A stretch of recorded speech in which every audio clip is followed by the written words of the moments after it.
Have you ever pondered on how the devil, Satan, uses his tactics to sway us from our paths? It's a question that can often lead us to a deeper understanding of our spiritual journey. The devil employs a number of strategies, each one meticulously designed to lead us astray. Understanding these tactics is the key to countering them effectively and maintaining our faith. One of his main tools is deception. Satan is often referred to as the father of lies in the Bible, as seen in John 8:44. He uses deception to manipulate believers. Remember the story from the Garden of Eden, where Satan deceived Eve into disobeying God's command? That's his deception at work.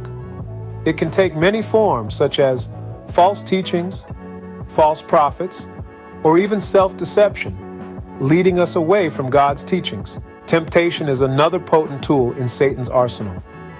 Remember when Jesus was tempted by Satan in the wilderness?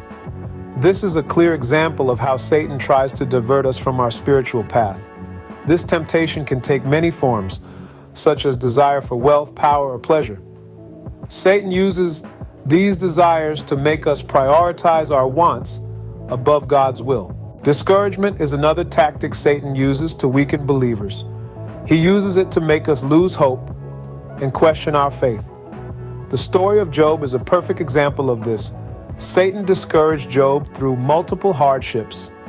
These feelings of discouragement can be overwhelming, leading us to question our progress or worth. But Satan's tactics do not end here. He also uses distraction to shift our focus away from God. These distractions can be anything from entertainment, social media, or even excessive busyness. Remember the parable of the sower.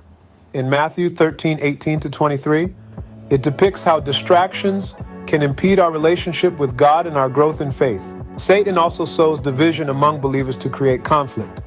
He uses factors like jealousy, envy, or pride to foster strife and prevent unity. This tactic is mentioned in the book of Corinthians. Lastly, Satan uses techniques such as lying, manipulation, and false accusations to discredit believers and undermine their credibility. Instances of this can be found in the story of Job and Jesus' crucifixion. So, how can we counter these tactics? By setting boundaries to resist distractions, by building unity and fellowship to counter division, and by maintaining our reputation based on integrity and honesty to counter discrediting. We can also counter temptation by establishing a strong faith foundation, reading and meditating on the Word of God, and being in constant prayer. In conclusion, understanding Satan's tactics of deception, temptation, discouragement, distraction, division, and discrediting can help us counter them effectively. It's a journey of constant awareness and resilience.